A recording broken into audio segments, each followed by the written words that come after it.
ಬಡವರು ಬಂದು ಈ ಕರ್ನಾಟಕದ ಜನಪ್ರಿಯ ಮುಖ್ಯಮಂತ್ರಿ ಆದಂಥ ಸನ್ಮಾನ್ಯ ಸಿದ್ದರಾಮಯ್ಯ ಅವರು ನಮ್ಗೆ ನಿಮ್ಮ ಉದ್ದೇಶಿ ಮಾತನಾಡಬೇಕಂತ ಕೇಳ್ಕೊತೀನಿ.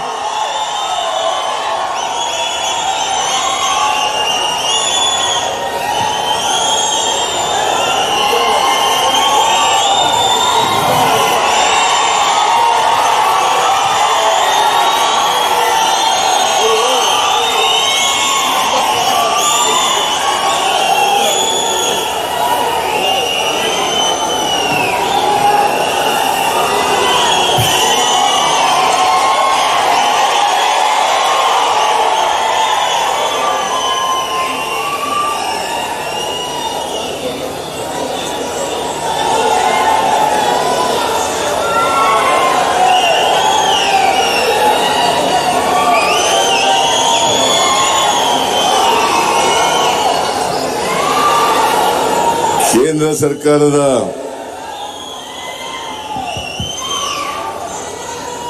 ಬೆಲೆ ಏರಿಕೆ ನೀತಿ ವಿರುದ್ಧ ಪ್ರತಿಭಟನೆ ಮತ್ತು ನಮ್ಮ ಸಂವಿಧಾನದ ರಕ್ಷಣೆ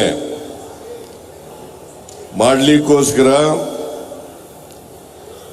ಈ ಪ್ರತಿಭಟನಾ ರ್ಯಾಲಿಯನ್ನ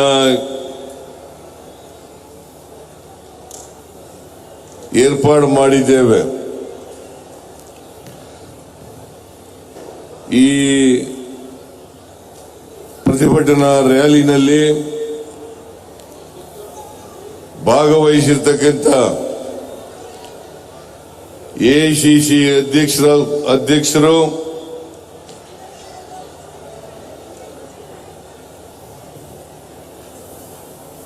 ರಾಜ್ಯಸಭೆಯಲ್ಲಿ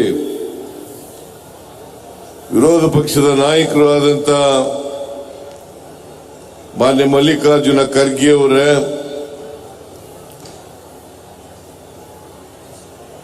ರಾಜ್ಯ ಉಸ್ತುವಾರಿಗಳು ಎಐಸಿಸಿ ಪ್ರಧಾನ ಕಾರ್ಯದರ್ಶಿಗಳು ಆದಂತ ಶ್ರೀ ಸುರ್ಜೇವಾಲಾ ಅವರೇ,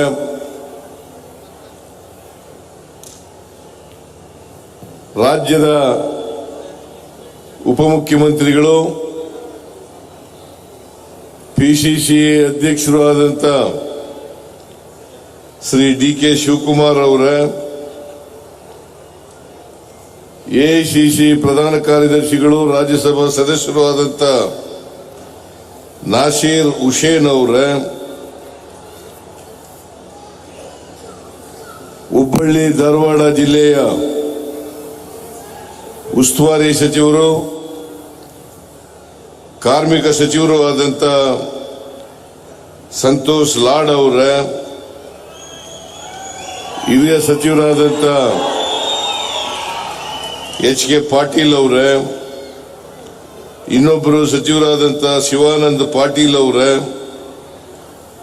ಶಿವರಾಜ್ ತಂಗಡಗಿ ಅವರೇ, ರಾಜಕೀಯ ಕಾರ್ಯದರ್ಶಿಗಳಾದಂತ ನಸೀರ್ ಅಹಮದ್ ಅವರೇ, ಗೋವಿಂದ ರಾಜು ಅವರೇ, ವಿಧಾನ ಪರಿಷತ್ನಲ್ಲಿ ಮುಖ್ಯ ಸಚೇತಕರಾದಂಥ ಸಲೀಂ ಅಹಮದ್ ಅವರೇ, ವಿಧಾನ ಪರಿಷತ್ತಿನ ಸದಸ್ಯರಾದಂಥ ಬಿ.ಕೆ. ಹರಿಪ್ರಸಾದ್ ಅವರೇ, ಪ್ರಚಾರ ಸಮಿತಿಯ ಅಧ್ಯಕ್ಷರಾದಂಥ ಮಾಜಿ ಸಚಿವರಾದಂಥ ವಿನಯ್ ಕುಮಾರ್ ಸ್ವರ್ಕಿ ಅವರೇ, ಎಐಸಿಸಿ ಕಾರ್ಯದರ್ಶಿಗಳಾದಂಥ ಮಯೂರ್ ಜೈಕುಮಾರ್ ಅವರೇ, ಕಾರ್ಯಾಧ್ಯಕ್ಷರು ರಾಜ್ಯಸಭಾ ಸದಸ್ಯರು ಆದಂಥ ಜಿ.ಸಿ. ಚಂದ್ರಶೇಖರ್ ಅವರೇ,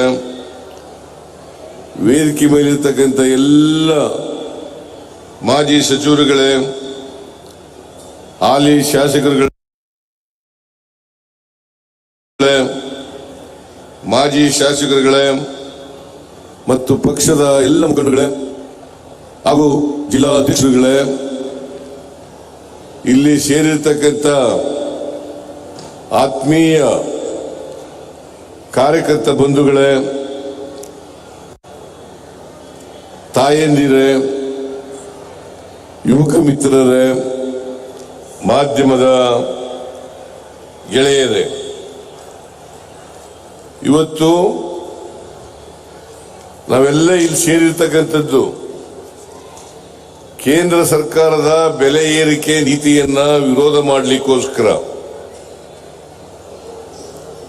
ಮತ್ತು ನಮ್ಮ ದೇಶದ ಸಂವಿಧಾನ ಇದೆಯಲ್ಲ, ಬಾಬಾ ಸಾಹೇಬ್ ಅಂಬೇಡ್ಕರ್ ಅವರು ರಚನೆ ಮಾಡಿರ್ತಕ್ಕಂಥ ಸಂವಿಧಾನ, ಅದನ್ನ ರಕ್ಷಣೆ ಮಾಡಬೇಕು. ಭಾರತೀಯ ಜನತಾ ಪಕ್ಷದವರಿಂದ ಅದಕ್ಕೆ ಧಕ್ಕೆ ಬಂದಿದೆ, ಆತಂಕ ಬಂದಿದೆ. ಅದಕ್ಕೋಸ್ಕರ ಅದನ್ನು ರಕ್ಷಣೆ ಮಾಡ್ತಕ್ಕಂಥ ಕೆಲಸವನ್ನ ಕಾಂಗ್ರೆಸ್ನವರಾದಂಥ ನಾವು ಮಾಡಬೇಕು ಅಂತಕ್ಕಂಥ ಮಾಡಲಿಕ್ಕೋಸ್ಕರ ಇಲ್ಲಿ ನಾವೆಲ್ಲ ಸೇರಿದ್ದೇವೆ. ಭಾರತೀಯ ಜನತಾ ಪಕ್ಷದವರು, ಕರ್ನಾಟಕದವರು ಬೆಲೆ ಏರಿಕೆ ಮಾಡಿದ್ದೇವೆ ನಾವು ಅಂತೇಳಿ ಜನ ಆಕ್ರೋಶ ಕಾರ್ಯಕ್ರಮವನ್ನ ಇಡೀ ರಾಜ್ಯದಲ್ಲಿ ಹಮ್ಮಿಕೊಂಡಿದ್ದಾರೆ. ನರೇಂದ್ರ ಮೋದಿಯವರು ಕೂಡ ಕರ್ನಾಟಕದಲ್ಲಿ ಬೆಲೆ ಏರಿಕೆಯಾಗಿದೆ, ಅದಕ್ಕೋಸ್ಕರ ನಾವು ಪ್ರತಿಭಟನೆ ಮಾಡಬೇಕು ಅಂತಕ್ಕಂಥ ಮಾತುಗಳನ್ನು ಹೇಳಿದ್ದಾರೆ. ಆದರೆ ವಾಸ್ತವವಾಗಿ ಆಗಿರ್ತಕ್ಕಂಥದ್ದೇನು? ಬೆಲೆ ಏರಿಕೆಯನ್ನು ಮಾಡಿರ್ತಕ್ಕಂಥದ್ದು ನರೇಂದ್ರ ಮೋದಿ ಅವರು ಪ್ರಧಾನಮಂತ್ರಿ ಆದ ಮೇಲೆ ಅದರ ಪರಿಣಾಮ ಎಲ್ಲ ರಾಜ್ಯಗಳಲ್ಲೂ ಕೂಡ ಬೆಲೆ ಏರಿಕೆಯಾಗಿದೆ.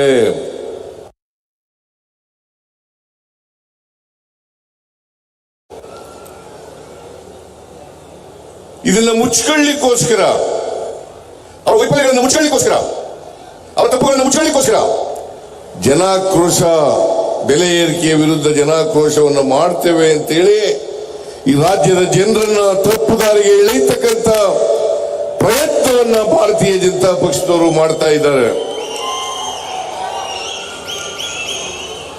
ಬಹುಶಃ ಈ ರಾಜ್ಯದ ಜನರಿಗೆ ಅರ್ಥ ಆಗಿದೆ, ಬೆಲೆ ಏರಿಕೆ ಮಾಡಿದವರು ನರೇಂದ್ರ ಮೋದಿಯವರು. ಅದರ ಪರಿಣಾಮ ಅಗತ್ಯ ವಸ್ತುಗಳ ಬೆಲೆ ಏರಿಕೆಗಳೆಲ್ಲ ಆಗಿದ್ದಾವೆ. ಇದನ್ನ ನಾವು ಜನರಿಗೆ ತಿಳಿಸಬೇಕಾದಂತ ಅಗತ್ಯ ಇದೆ, ಅನಿವಾರ್ಯತೆ ಇದೆ ಅಂತಕ್ಕಂಥದ್ದು ನಮ್ಮ ಕಾರ್ಯಕರ್ತರು ಅರ್ಥ ಮಾಡ್ಕೋಬೇಕಾಗ್ತದೆ. ನರೇಂದ್ರ ಮೋದಿ ಅವರು ಅಧಿಕಾರಕ್ಕೆ ಬಂದು ಇನ್ನೇನು 11 ವರ್ಷಗಳಾಯ್ತು. ನರೇಂದ್ರ ಮೋದಿ ಅವರು ಹೇಳಬೇಕು, ನೀವು ಕೊಟ್ಟ ಮಾತಿನಂತೆ ನಡ್ಕೊಂಡಿಲ್ಲ, ಬೆಲೆ ಏರಿಕೆ ಆಗಿರತಕ್ಕಂಥದನ್ನ ಕಡಿಮೆ ಮಾಡ್ತೇವೆ, ಒಳ್ಳೆಯ ದಿನಗಳು ಬರ್ತವೆ, ನಾವು ಎಲ್ಲರ ಜೀವನವನ್ನು ಸುಖಕರವಾಗಿ ಮಾಡ್ತೇವೆ ಅಂತ ಹೇಳಿದ್ರಲ್ಲ ನರೇಂದ್ರ ಮೋದಿ ಅವರೇ. ಇವತ್ತು ನೀವು ಕೊಟ್ಟ ಮಾತಿನಂತೆ ನಡ್ಕೊಂಡಿದ್ದೀರಾ ಅಂತಕ್ಕಂಥ ಪ್ರಶ್ನೆಯನ್ನ ನೀವೆಲ್ಲರೂ ಕೂಡ ಅವರಿಗೆ ಕೇಳಬೇಕಾಗ್ತದೆ.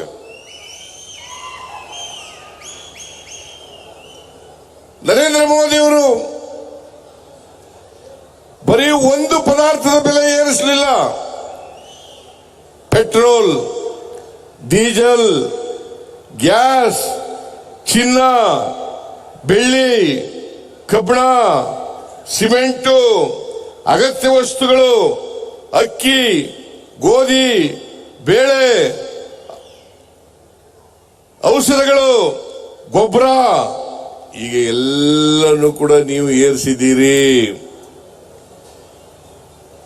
ಮನಮೋಹನ್ ಸಿಂಗ್ರವರು ಪ್ರಧಾನಮಂತ್ರಿಗಳಾಗಿದ್ದಾಗ ಬೆಲೆಗಳನ್ನ ನಿಯಂತ್ರಣ ಮಾಡಿದ್ರು, ಆಹಾರ ಪದಾರ್ಥಗಳ ಬೆಲೆಗಳನ್ನ ನಿಯಂತ್ರಣ ಮಾಡಿದ್ರು. ಆದರೆ ಇವರು ನರೇಂದ್ರ ಮೋದಿ ಅವರು ಪ್ರಧಾನಮಂತ್ರಿ ಆದ ಮೇಲೆ, ಒಳ್ಳೆಯ ದಿನಗಳನ್ನು ಬರ್ತವೆ ಅಂತ ಹೇಳಿದ ಮೇಲೆ ಎಲ್ಲ ಪದಾರ್ಥಗಳ ಬೆಲೆಗಳನ್ನ ಏರಿಸಿದ್ರು. ನಿಮಗೆ ನರೇಂದ್ರ ಮೋದಿ ಅವರು ಬಂದ ಮೇಲೆ ಬೆಲೆ ಏರಿಕೆ ಏರಿಕೆ ಹೇಗಾಗಿದೆ. ನರೇಂದ್ರ ಮೋದಿ ಅವರು ಬರೋದಕ್ಕಿಂತ ಮುಂಚಿತವಾಗಿ ಏನ್ ಬೆಲೆಗಳಿದ್ದು ಇದನ್ನ ನಿಮ್ ಮುಂದೆ ಇಡ್ಲಿಕ್ಕೆ ನಾನು ಬಯಸ್ತಾ ಇದ್ದೇನೆ. ಚಿನ್ನ 10 ಗ್ರಾಂ ಚಿನ್ನಕ್ಕೆ ಅವತ್ತು 28,000 ರೂಪಾಯಿ ಇತ್ತು. ಇವತ್ತು 1,00,000 ಚಿಲ್ಲರೆ ರೂಪಾಯಿ. ಯಾರ ಕಾರಣ ಇದಕ್ಕೆ? ನರೇಂದ್ರ ಮೋದಿ ಅವರೇ. 28,000 ರೂಪಾಯಿ 10 ಗ್ರಾಂ ಚಿನ್ನಕ್ಕೆ ಇದ್ದದ್ದು ಇವತ್ತು 1,00,000 ಚಿಲ್ಲರೆ ಆಗಿದೆಯಲ್ಲ, ಇದಕ್ಕೆ ನೀವೇ ಕಾರಣ. ಹೌದೋ ಅಲ್ಲ? ಹೌದೋ ಅಲ್ಲ? ಬೆಳ್ಳಿ 1 ಕೆಜಿ ಬೆಳ್ಳಿಗೆ 43,000 ರೂಪಾಯಿ ಇತ್ತು. ಇವತ್ತು 94,000 ರೂಪಾಯಿ. 43,000ದಿಂದ 94 ರೂಪಾಯಿ ಆಗಿದೆ. ಅವತ್ತು ಒಂದು ಡಾಲರ್, ಅಮೆರಿಕನ್ ಡಾಲರ್, ಅದರ ಬೆಲೆ ಇಂಡಿಯನ್ ರೂಪಾಯಿಗಳು 59 ರೂಪಾಯಿ ಇತ್ತು. 59 ರೂಪಾಯಿ ಇತ್ತು. ಇವತ್ತು 86, 87 ರೂಪಾಯಿಗಳು. ನರೇಂದ್ರ ಮೋದಿಜಿ ಹೇಳಿದ್ರಿ ಜನರಿಗೆ, ನಾವು ರೂಪಾಯಿನ ಸಮಕ್ಕೆ ತರ್ತೀವಿ, ಡಾಲರ್ ಬೆಲೆಯನ್ನ ರೂಪಾಯಿ ಸಮಕ್ಕೆ ತರ್ತೀವಿ ಅಂತ ಹೇಳಿದ್ರು. ಆದ್ರೆ 59 ರೂಪಾಯಿ ಇದ್ದಂತ ಒಂದು ಡಾಲರ್ ಬೆಲೆ ಇವತ್ತು 86 ರೂಪಾಯಿ, 87 ರೂಪಾಯಿ ಆಗಿದೆ. ಇದಕ್ಕೆ ಯಾರ ಕಾರಣ? ಯಾರ್ರೀ ಕಾರಣ? ಸಿಮೆಂಟು 50 ಕೆಜಿ ಸಿಮೆಂಟು 268 ರೂಪಾಯಿ ಇದ್ದದ್ದು 410 ರೂಪಾಯಿ ಆಗಿದೆ. ಅಮೋನಿಯಂ ಫಾಸ್ಫೇಟ್ 1,125 ರೂಪಾಯಿ ಇದ್ದದ್ದು 1,350 ರೂಪಾಯಿ ಆಗಿದೆ. ರೈತರ ಬಗ್ಗೆ ಮೊಸಳೆ ಕಣ್ಣೀರು ಸುರಿಸ್ತಿರಲ್ಲ, ಯಾಕೆ ಗೊಬ್ಬರದ ಬೆಲೆ ಹೆಚ್ಚು ಮಾಡಿದ್ರಿ? ಇದನ್ನ ನರೇಂದ್ರ ಮೋದಿ ಅವರು ಉತ್ತರ ಕೊಡಬೇಕಾಗ್ತದೆ ಈ ದೇಶದ ರೈತರಿಗೆ. ಸಕ್ಕರೆ 1 ಕೆಜಿ ಸಕ್ಕರೆ 60 ರೂಪಾಯಿ ಇದ್ದದ್ದು 72 ರೂಪಾಯಿ ಆಗಿದೆ. ಅಕ್ಕಿ 30 ರೂಪಾಯಿ ಇದ್ದದ್ದು 66 ರೂಪಾಯಿ ಆಗಿದೆ. ಬ್ರೆಡ್ 35 ರೂಪಾಯಿ ಇದ್ದದ್ದು 70 ರೂಪಾಯಿ ಆಗಿದೆ. ಅಡುಗೆ ಎಣ್ಣೆ 68 ರೂಪಾಯಿ ಇದ್ದದ್ದು 109 ರೂಪಾಯಿ ಆಗಿದೆ. ಗೋಧಿ 10 ಕೆಜಿ 270 ರೂಪಾಯಿ ಇದ್ದದ್ದು 420 ರೂಪಾಯಿ ಆಗಿದೆ. ರಾಗಿ 1 ಕೆಜಿ 20 ರೂಪಾಯಿ ಇದ್ದದ್ದು 65 ರೂಪಾಯಿ ಆಗಿದೆ. ಉಪ್ಪು 1 ಕೆಜಿ 7 ರೂಪಾಯಿ ಇದ್ದದ್ದು 22 ರೂಪಾಯಿ ಆಗಿದೆ. ಟೀ 250 ಗ್ರಾಂ 95 ಇದ್ದದ್ದು 135 ಆಗಿದೆ. ಸಿಮೆಂಟು, ಗೊಬ್ಬರ, ಪೆಟ್ರೋಲ್, ಡೀಸೆಲ್, ಗ್ಯಾಸ್. ಇವತ್ತು ಇಲ್ಲಿ ಗ್ಯಾಸ್ಗಳಿಗೆಲ್ಲ ನಾವು ಹೂನಾರ್ಗಳನ್ನು ಹಾಕಿದ್ದೀವಿ. ಮನಮೋಹನ್ ಸಿಂಗ್ ರವರ ಕಾಲದಲ್ಲಿ ಒಂದು ಸಿಲಿಂಡರ್ ಗ್ಯಾಸ್ 414 ರೂಪಾಯಿ. ಇವತ್ತು ಒಂದು ಗ್ಯಾಸ್ ಸಿಲಿಂಡರ್ ಬೆಲೆ 879 ರೂಪಾಯಿ. ನರೇಂದ್ರ ಮೋದಿಜಿ ಗ್ಯಾಸ್ ಬೆಲೆ ಏರಿಸ್ಬಿಟ್ಟು ಪೆಟ್ರೋಲ್ ಸುಮಾರು 71 ರೂಪಾಯಿ ಇತ್ತು 2014ನೇ ಇಸ್ವಿನಲ್ಲಿ. ಇವತ್ತು 102 ರೂಪಾಯಿ. ಡೀಸೆಲ್ 40 ರೂಪಾಯಿ ಇತ್ತು 2014ರಲ್ಲಿ. ಇವತ್ತು 91 ರೂಪಾಯಿ 4 ಪೈಸೆ. ಯಾರ್ರಿ ಇದಕ್ಕೆಲ್ಲ ಕಾರಣ? ಬಿಜೆಪಿ ಅವರೇ, ಯಾರು ಇದಕ್ಕೆ ಕಾರಣ? ನರೇಂದ್ರ ಮೋದಿ ಅವರೇ, ಯಾರು ಇದಕ್ಕೆ ಕಾರಣ? ನೀವು ಬೆಲೆಯನ್ನೆಲ್ಲ ಏರಿಸಿ ನಾವು ಗ್ಯಾಸ್ಗೆ ಮನಮೋಹನ್ ಸಿಂಗ್ ರವರು ಇರುವಾಗ ಸಬ್ಸಿಡಿ ಕೊಡ್ತಾ ಇದ್ದು ಆ ಸಬ್ಸಿಡಿನ ನಿಲ್ಲಿಸಿದ್ರಿ 2020ರಲ್ಲಿ ಅಥವಾ ಕಡಿಮೆ ಮಾಡಿದ್ರಿ. ಅದರಿಂದ ಇವತ್ತು ಬೆಲೆ ಏರಿಕೆ ಆಯಿತು, ಅಗತ್ಯ ವಸ್ತುಗಳ ಬೆಲೆ ಏರಿಕೆ ಆಯಿತು, ಪೆಟ್ರೋಲ್ ಡೀಸೆಲ್ ಬೆಲೆ ಆಯಿತು. ಅವತ್ತು ಮನಮೋಹನ್ ಸಿಂಗ್ ರವರು ಇರುವಾಗ ಒಂದು ಬ್ಯಾರಲ್ ಕ್ರೂಡ್ ಆಯಿಲ್ ಸುಮಾರು $118 ಇತ್ತು, $118 ಇತ್ತು. $118 ಒಂದು ಬ್ಯಾರಲ್ಗೆ, 118. ಇವತ್ತು $65 ಆಗಿದೆ. 2020 ಇಸ್ವಿನಲ್ಲಿ $56 ಇಳಿದಿತ್ತು. ಅದನ್ನ ವರ್ಗಾವಣೆ ಮಾಡಿದ್ರ ಮಾಡಲಿಲ್ಲ. ಇಂಟರ್ನ್ಯಾಷನಲ್ ಮಾರ್ಕೆಟ್ ನಲ್ಲಿ ಕ್ರೂಡ್ ಆಯಿಲ್ ಬೆಲೆ ಕಡಿಮೆ ಆದ್ರೂ ಕೂಡ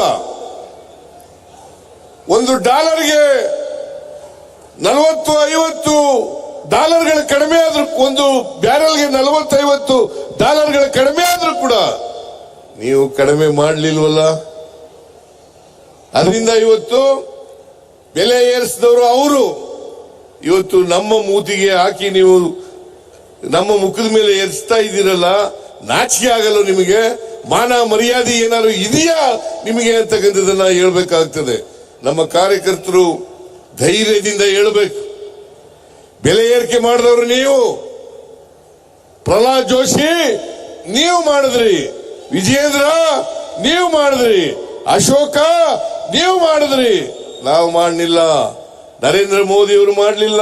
ನಾವು ಒಂದು ವೇಳೆ ನಾವು ಬೆಲೆ ಏರಿಕೆ ಮಾಡಿದ್ರೆ ಬೇರೆ ರಾಜ್ಯಗಳಿಗಿಂತ, ಪಕ್ಕದ ರಾಜ್ಯಗಳಿಗಿಂತ ಕಡಿಮೆ ಇರ್ತಕ್ಕಂಥ ರೀತಿಯಲ್ಲಿ ಬೆಲೆ ಏರಿಕೆ ಮಾಡಿದ್ದೀವಿ.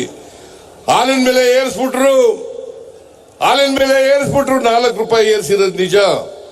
ಆದ್ರೆ ಅದನ್ನ ಸರ್ಕಾರಕ್ಕೆ $1 ತಗೊಂಡಿಲ್ಲ, ಅಥವಾ KMF ತಗೊಂಡಿಲ್ಲ, ಮಿಲ್ಕ್ ಯೂನಿಯನ್ಗೆ ತಗೊಂಡಿಲ್ಲ.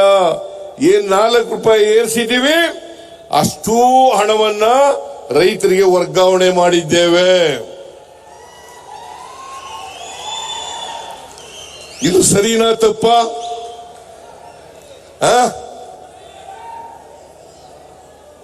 $50 ಮೇಲಿದೆ 1 ಲೀಟರ್ ಹಾಲು. ಬೇರೆ ರಾಜ್ಯಗಳಲ್ಲಿ $50ಗಿಂತ ಜಾಸ್ತಿ ಇದೆ. ನಮ್ಮಲ್ಲಿ $42 ಇತ್ತು, $4 ಜಾಸ್ತಿ ಮಾಡಿ $46 ಆಗಿದೆ. ಬೇರೆ ರಾಜ್ಯಗಳಲ್ಲೆಲ್ಲ 50, 48, 52, 54, 55, $56 1 ಲೀಟರ್ ಹಾಲಿಗೆ. ಕರ್ನಾಟಕದಲ್ಲಿ ಕಡಿಮೆ ಇದೆ. ಹಾಗೇನೆ ಬಸ್ ದರನೂ ಕೂಡ ಮಹಾರಾಷ್ಟ್ರ, ಆಂಧ್ರ, ತೆಲಂಗಾಣ, ತಮಿಳುನಾಡು, ಕೇರಳ ಇವೆಲ್ಲಕ್ಕೂ ಹೋಲಿಕೆ ಮಾಡಿದ್ರೆ ಕಡಿಮೆ ಇದೆ. ನೀವು ನಮ್ಮ ಮೇಲೆ ಹೇಳ್ತೀರಾ? ನಾವು 5 ಗ್ಯಾರಂಟಿ ಯೋಜನೆಗಳನ್ನು ಕೊಟ್ಟಿದ್ದೇವೆ, ಅದನ್ನು ಕೂಡ ಟೀಕೆ ಮಾಡ್ತೀರಿ ನೀವು.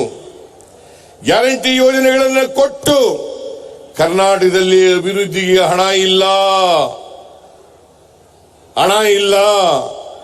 ನಿಮಗೆ ಒಂದು ಉದಾಹರಣೆಯನ್ನು ಹೇಳಬೇಕು ಅಂತಂದ್ರೆ, ಕಳೆದ ವರ್ಷ ಕ್ಯಾಪಿಟಲ್ ಎಕ್ಸ್ಪೆಂಡಿಚರ್ ಆಗಿದ್ದದ್ದು 52,000 ಕೋಟಿ. ಅಂದ್ರೆ ಈ ವರ್ಷ ಕ್ಯಾಪಿಟಲ್ ಎಕ್ಸ್ಪೆಂಡಿಚರ್ ಆಗಿರ್ತಕ್ಕಂಥದ್ದು 83,000 ಕೋಟಿ. ದಿವಾಳಿ ಆಗಿದೆ, ಪಾಪರ್ ಆಗ್ಬಿಟ್ಟಿದೆ ಸರ್ಕಾರದ ಖಜಾನಿನಲ್ಲಿ ಹಣ ಇಲ್ಲ. ನಿಮ್ಗೆ ಹೇಳ್ತೀನಿ, ನೀರಾವರಿ ಇಲಾಖೆಗೆ ಈ ವರ್ಷ ನಾವು ಕೊಟ್ಟಿರ್ತಕ್ಕಂಥ ಹಣ 22,000 ಕೋಟಿ ರೂಪಾಯಿ. ಮೇಜರ್ ಮತ್ತು ಮೀಡಿಯಂ ನೀರಾವರಿಗೆ, ಸಣ್ಣ ನೀರಾವರಿಗೆ 3,000 ಕೋಟಿ ರೂಪಾಯಿ ಹೆಚ್ಚಾಗಿ ಕೊಟ್ಟಿದ್ದೀವಿ. ಒಟ್ಟು 25,000ಕ್ಕೂ ಹೆಚ್ಚು ಕೋಟಿ ರೂಪಾಯಿಗಳನ್ನ ನೀರಾವರಿ ಒಂದೇ ಇಲಾಖೆಗೆ ಕೊಟ್ಟಿದ್ದೇವೆ. ಆರೋಗ್ಯ ಇಲಾಖೆ, PWD ಇಲಾಖೆ, ಶಿಕ್ಷಣ ಇಲಾಖೆ, ಗ್ರಾಮೀಣಾಭಿವೃದ್ಧಿ ಇಲಾಖೆ, ಕುಡಿಯ ನೀರು, ಈ ಎಲ್ಲ ಇಲಾಖೆಗಳಿಗೂ ಕೂಡ ಹೆಚ್ಚು ಕೊಡ್ತಕ್ಕಂಥ ಪ್ರಯತ್ನವನ್ನು ಮಾಡಿದ್ದೇವೆ. ನಾನು ಜಾತಿ ಗಣತಿ ಬಗ್ಗೆ ಮಾತಾಡಲ್ಲ. ನಾನು ಒಂದು ಮಾತನ್ನ ಹೇಳಲಿಕ್ಕೆ ಬಯಸ್ತಾ ಇದ್ದೇನೆ. ಮಲ್ಲಿಕಾರ್ಜುನ ಖರ್ಗೆ ಅವರು 2023ರಲ್ಲಿ ಪತ್ರ ಬರೆದಿದ್ರು ಪ್ರಧಾನಮಂತ್ರಿಗಳಿಗೆ. ಜಾತಿ ಗಣತಿಯನ್ನು ಮಾಡಿ ಸಾಮಾಜಿಕ, ಆರ್ಥಿಕ, ಶೈಕ್ಷಣಿಕ ಪರಿಸ್ಥಿತಿ ಗೊತ್ತಾಗಬೇಕು ಈ ದೇಶದಲ್ಲಿ. ಸಂವಿಧಾನ ಜಾರಿಯಾಗಿ 75 ವರ್ಷಗಳಾಯಿತು. ಈ 75 ವರ್ಷಗಳಾದರೂ ಕೂಡ ಬಡತನ ನಿರ್ಮೂಲನೆ ಆಗಿಲ್ಲ, ಅಸಮಾನತೆ ಹೋಗಿಲ್ಲ, ಎಲ್ರಿಗೂ ಸಾಮಾಜಿಕ ಆರ್ಥಿಕ ಶಕ್ತಿ ಬಂದಿಲ್ಲ, ಸಮಾನತೆ ಬಂದಿಲ್ಲ. ಅದಕ್ಕೋಸ್ಕರವಾಗಿ ಇವತ್ತು ನೀವು ಸಾಮಾಜಿಕ, ಆರ್ಥಿಕ, ಶೈಕ್ಷಣಿಕ ಸರ್ವೆ ಮಾಡಬೇಕು. ಮೀಸಲಾತಿ ಇದೆಯಲ್ಲ, ಈ ಮೀಸಲಾತಿ ಪ್ರಮಾಣ 50 ಇದೆ. ಅದು ಸುಪ್ರೀಂ ಕೋರ್ಟ್ನವರು 1992ನೇ ಇಸ್ವಿನಲ್ಲಿ ಇಂದಿರಾ ಸಹಾನಿ ಕೇಸ್ನಲ್ಲಿ ಅದನ್ನು ನಿಗದಿ ಮಾಡಿದ್ರು. ಮೀಸಲಾತಿ 50ಕ್ಕಿಂತ ಹೆಚ್ಚಾಗಬಾರದು. ನಾನು ಕೇಳ್ತೀನಿ ನರೇಂದ್ರ ಮೋದಿ ಅವರೇ, ನೀವು ಆರ್ಥಿಕವಾಗಿ ಹಿಂದುಳಿದಿರೋರಿಗೆ ಅಂದ್ರೆ ಮೇಲ್ಜಾತಿಯವರಿಗೆ ನೀವು 10% ರಿಸರ್ವೇಶನ್ ಕೊಟ್ಟಿರಲ್ಲ, ಅದು ಸೀಲಿಂಗ್ ಅನ್ನು ಹೆಚ್ಚಾಗುತ್ತೋ ಕಡಿಮೆ ಆಗುತ್ತೋ? ನಾನು ಅದಕ್ಕೋಸ್ಕರ ಹೇಳ್ತಾ ಇದ್ದೀನಿ, ಈ ಜಾತಿ ಗಣತಿ ಆದ್ಮೇಲೆ ಎಕನಾಮಿಕ್ ಸರ್ವೆ ನೀವು socio economic and educational survey ಮಾಡಬೇಕು. ಅದನ್ನ ಇಂಥ ಅವಧಿನಲ್ಲಿ ಮುಗಿಸ್ತೇವೆ ಅಂತಕ್ಕಂಥ ಮಾತುಗಳನ್ನ ಹೇಳಬೇಕು. ರಾಹುಲ್ ಗಾಂಧಿಯವರು ನಿರಂತರವಾಗಿ 2 ವರ್ಷದಿಂದ ಜಾತಿ ಗಣತಿ ಆಗಬೇಕು ಅಂತೇಳಿ ಇವತ್ತು ನಮ್ಮ ಮ್ಯಾನಿಫೆಸ್ಟೋನಲ್ಲೂ ಕೂಡ ಬರೆಸಿದ್ರು. ಮ್ಯಾನಿಫೆಸ್ಟೋನಲ್ಲೂ ಕೂಡ ನಾವು ಅಧಿಕಾರಕ್ಕೆ ಬಂದ್ರೆ ಜಾತಿ ಗಣತಿಯನ್ನ ಮಾಡ್ತೇವೆ, ಈ ದೇಶದ ಜಾತಿ ಗಣತಿಯನ್ನ ಮಾಡ್ತೇವೆ, ಎಲ್ಲರಿಗೂ ಸಾಮಾಜಿಕ ನ್ಯಾಯ ಕೊಡ್ತಕ್ಕಂಥ ಕೆಲಸವನ್ನ ಮಾಡ್ತೇವೆ.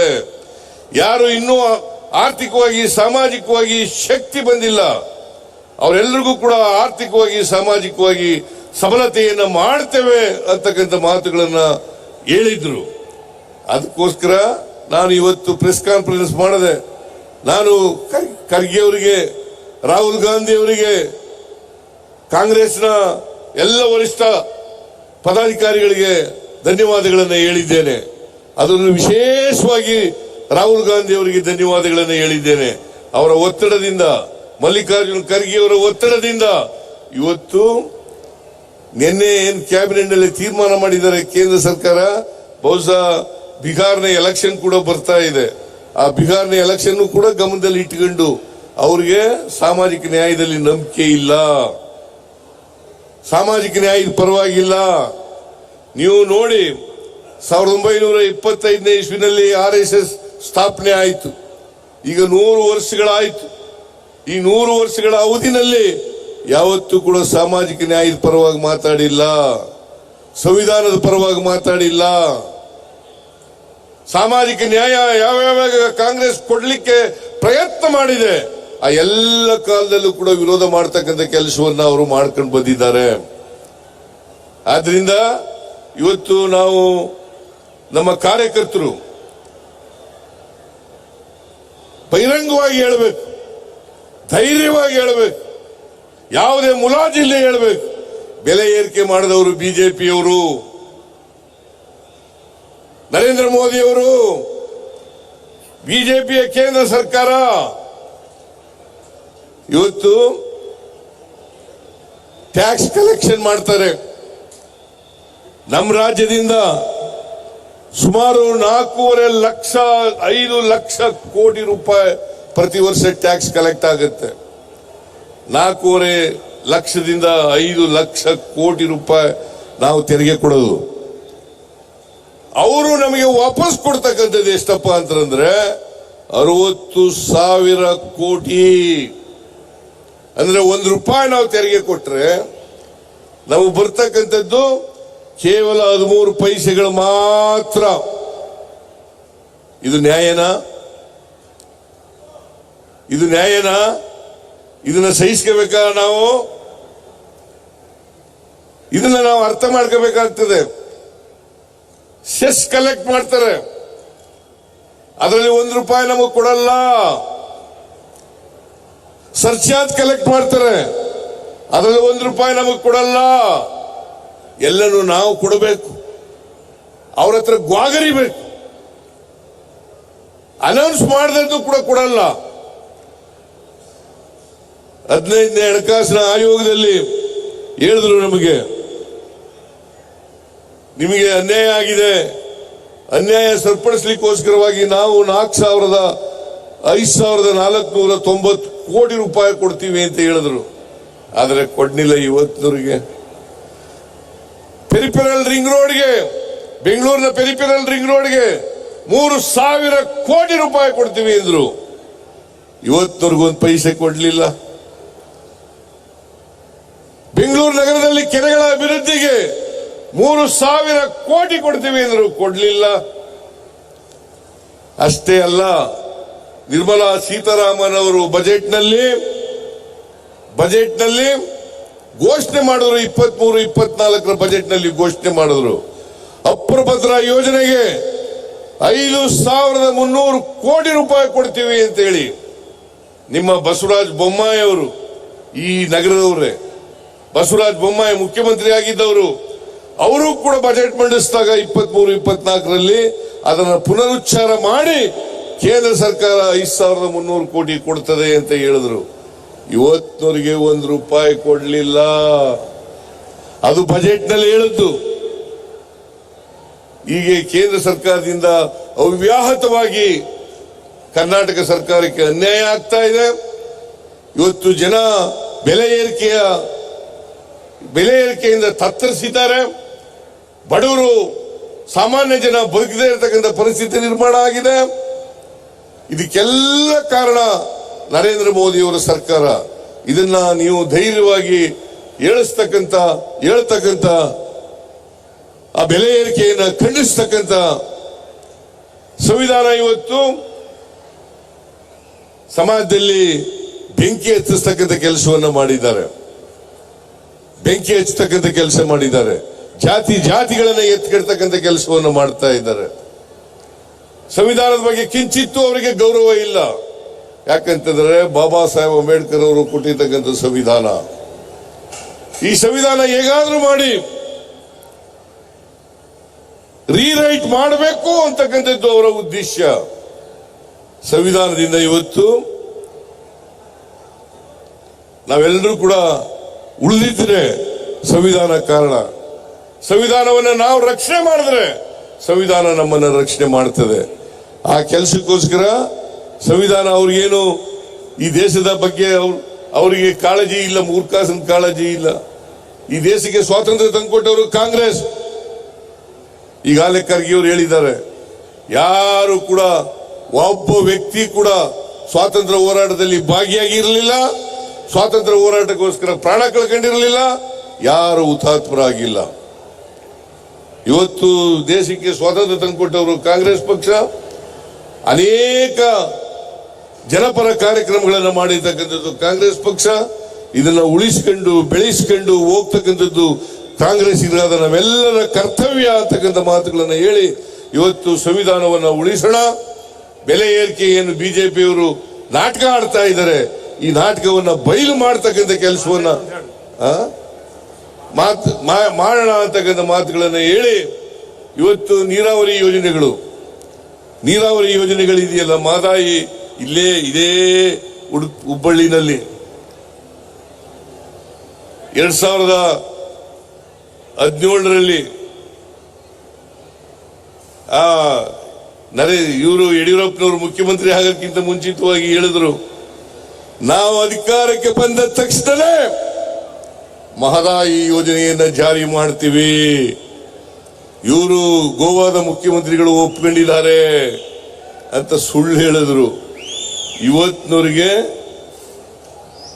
ಎನ್ವೈರನ್ಮೆಂಟ್ ಕ್ಲಿಯರೆನ್ಸ್ ಕೊಟ್ಟಿಲ್ಲ. ಒಂದು ವೇಳೆ ಎನ್ವೈರನ್ಮೆಂಟ್ ಕ್ಲಿಯರೆನ್ಸ್ ಕೊಟ್ರೆ ನಾಳೆನೇ ಮಹದಾಯಿ ಯೋಜನೆಯನ್ನು ಪ್ರಾರಂಭ ಮಾಡ್ತೇವೆ.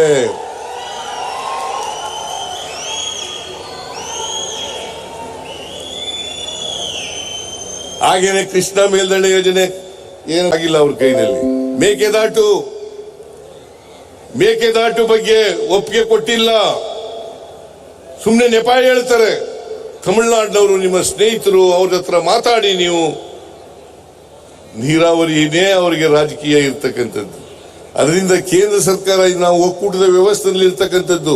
ಈ ಒಕ್ಕೂಟದ ವ್ಯವಸ್ಥೆ ಪ್ರಶ್ನೆಯನ್ನ ನೀವೆಲ್ಲರೂ ಕೂಡ ಅವರಿಗೆ ಕೇಳಬೇಕಾಗ್ತದೆ.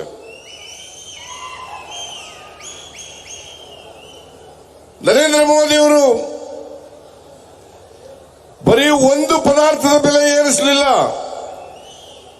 ಪೆಟ್ರೋಲ್, ಡೀಸೆಲ್, ಗ್ಯಾಸ್, ಚಿನ್ನ, ಬೆಳ್ಳಿ, ಕಬ್ಬಣ, ಸಿಮೆಂಟು, ಅಗತ್ಯ ವಸ್ತುಗಳು, ಅಕ್ಕಿ, ಗೋಧಿ, ಬೇಳೆ,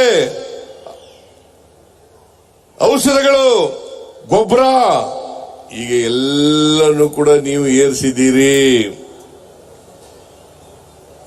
ಮನಮೋಹನ್ ಸಿಂಗ್ ರವರು ಪ್ರಧಾನಮಂತ್ರಿಗಳಾಗಿದ್ದಾಗ ಬೆಲೆಗಳನ್ನ ನಿಯಂತ್ರಣ ಮಾಡಿದ್ರು. ಆಹಾರ ಪದಾರ್ಥಗಳ ಬೆಲೆಗಳನ್ನು ನಿಯಂತ್ರಣ ಮಾಡಿದ್ರು. ಆದರೆ ಇವರು ನರೇಂದ್ರ ಮೋದಿ ಅವರು ಪ್ರಧಾನಮಂತ್ರಿ ಆದ ಮೇಲೆ, ಒಳ್ಳೆಯ ದಿನಗಳನ್ನು ಬರುತ್ತವೆ ಅಂತ ಹೇಳಿದ ಮೇಲೆ ಎಲ್ಲ ಪದಾರ್ಥಗಳ ಬೆಲೆಗಳನ್ನು ಏರಿಸಿದ್ರು. ನಿಮಗೆ ನರೇಂದ್ರ ಮೋದಿ ಅವರು ಬಂದ ಮೇಲೆ ಬೆಲೆ ಏರಿಕೆ ಹೇಗಾಗಿದೆ? ನರೇಂದ್ರ ಮೋದಿ ಅವರು ಬರೋದಕ್ಕಿಂತ ಮುಂಚಿತವಾಗಿ ಏನ್ ಬೆಲೆಗಳಿದ್ದು ಇದನ್ನ ನಿಮ್ಮ ಮುಂದೆ ಇಡ್ಲಿಕ್ಕೆ ನಾನು ಬಯಸ್ತಾ ಇದ್ದೇನೆ. ಚಿನ್ನ 10 ಗ್ರಾಂ ಚಿನ್ನಕ್ಕೆ ಅವತ್ತು 28,000 ರೂಪಾಯಿ ಇತ್ತು. ಇವತ್ತು 1,00,000 ಚಿಲ್ಲರೆ ರೂಪಾಯಿ. ಯಾರ ಕಾರಣ ಇದಕ್ಕೆ? ನರೇಂದ್ರ ಮೋದಿ ಅವರೇ. 28,000 ರೂಪಾಯಿ 10 ಗ್ರಾಂ ಚಿನ್ನಕ್ಕಿದ್ದದ್ದು ಇವತ್ತು